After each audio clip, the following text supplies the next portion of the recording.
Recent టైమ్‌లో యూఎస్ఏలో visa holders పరిస్థితి ఎలా ఉన్నది అంటే, ఆల్రెడీ నేను చాలా సార్లు చెప్తూ ఉంటాను కదా! 'జులాయి' మూవీలో జస్ట్ బ్రహ్మానందం గారు కూర్చొని, అక్కడ ధనాధన్ ధనరాజ్ పడుకొనుంటారు.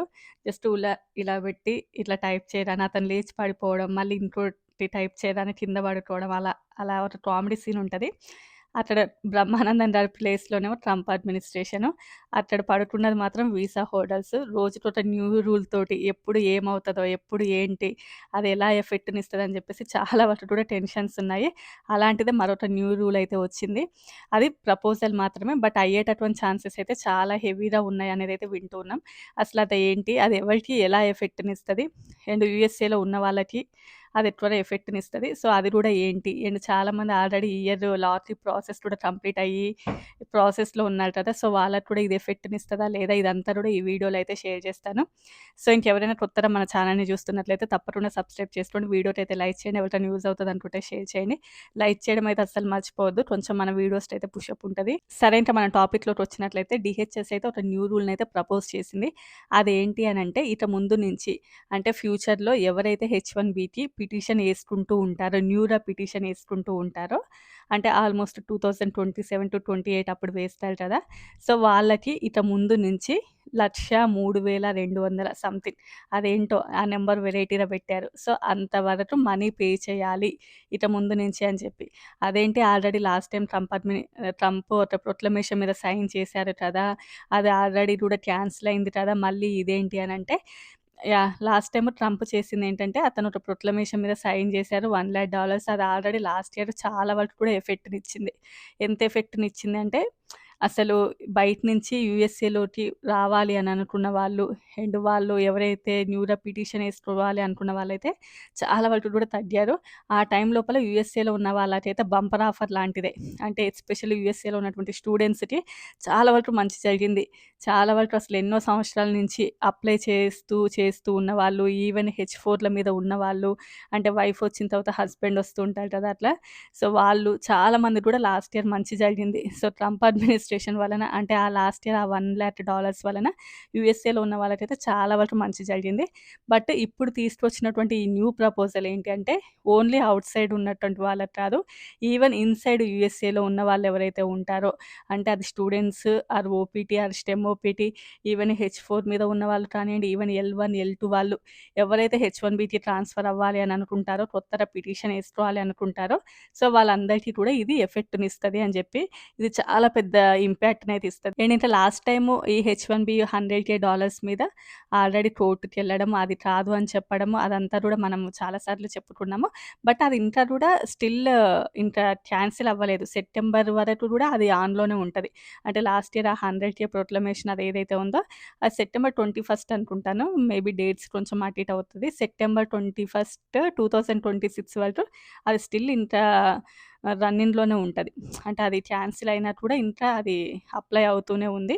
బట్ ఇప్పుడు మాత్రం ఇది డీహెచ్ఎస్ ప్రపోజల్ మాత్రమే. ఇది ఇంకా కూడా ఓకే అయితే అవ్వలేదు. బట్ ఆల్రెడీ ఓఐఆర్ఏ అయిపోయింది. అండ్ ఓఎంబీలో కూడా ఫినిష్ అయింది. అండ్ ఫెడరల్ రిజిస్టర్‌లో కూడా దీనిని పెట్టారు. సో, మేబీ ఇది అయ్యేటటువంటి ఛాన్సెస్ చాలా ఎక్కువగా ఉన్నాయని చెప్పేసి.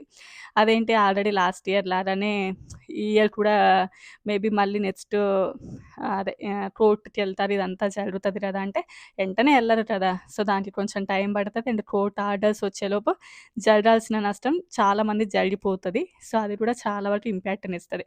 సో, అండ్ ఫస్ట్ వన్ ఏంటి అంటే ఒకవేళ ఈ రూల్ గనక ఓకే గనక అవుతే ఎస్పెషల్లీ యూఎస్ఏలో ఎవరైతే నెక్స్ట్ హెచ్-1బీ‌ల ఫైల్ చేసుకుంటూ ఉంటారో, అది ఓపీటీ మీద ఉన్న వాళ్ళు కానియండి, స్టెమ్ ఓపీటీ మీద ఉన్న స్టూడెంట్స్ ఎవరైతే ఉంటారో వాళ్ళకి చాలా పెద్ద ఎఫెక్ట్‌నయితే ఇస్తది.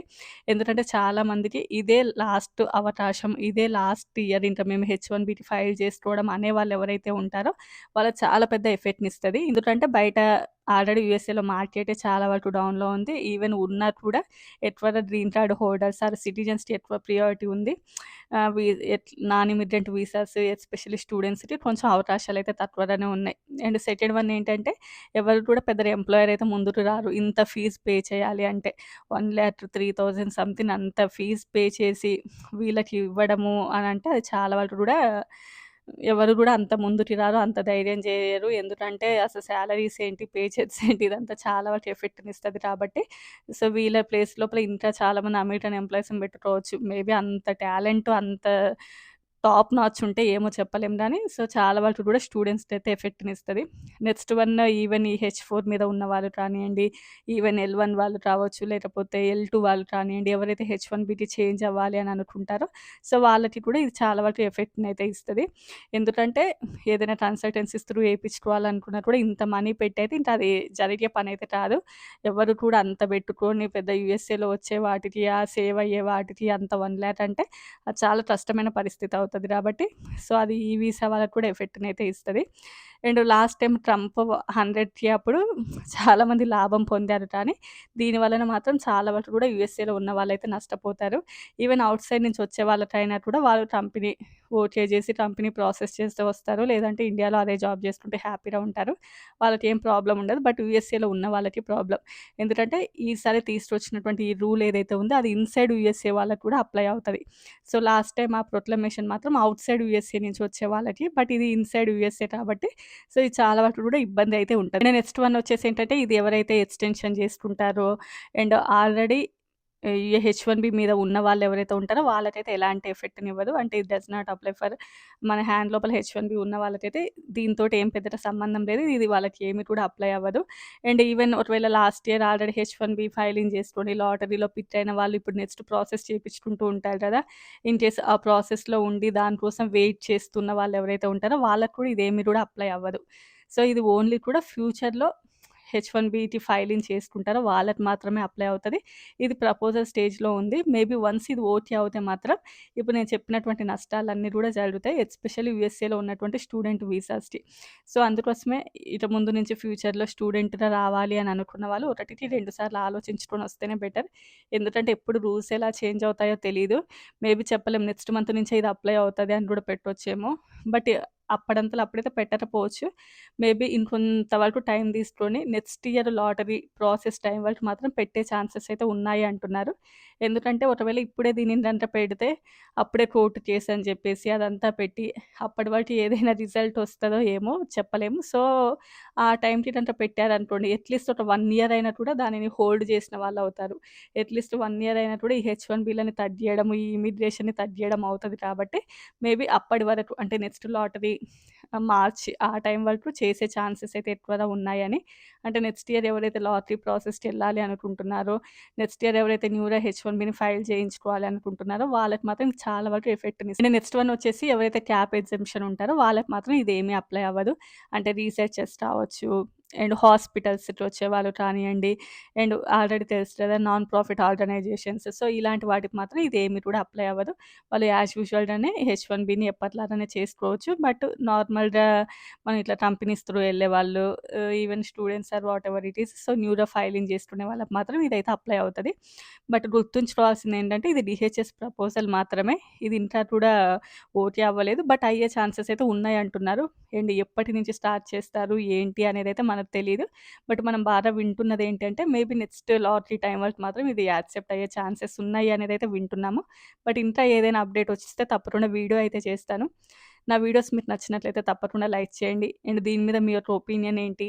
సో, ఇలా పెట్టడమే కరెక్ట్ అనుకుంటున్నారా? లేదు పాపం చాలా వరకు students are even remaining visas కూడా ఇబ్బంది పడతాయి అనుకుంటున్నారా? లేదు కోర్ట్ కేస్‌కెళ్తారు. అసలు అయ్యేటటువంటి ఛాన్సెస్ చాలా తక్కువగా ఉన్నాయి అనుకుంటున్నారా? ఏంటి అనేది తప్పకుండా మీ యొక్క ఒపీనియన్ అయితే కామెంట్ సెక్షన్‌లో తెలియజేయండి. రేపు మరో మంచి వీడియోతో కలుద్దాం. Bye bye.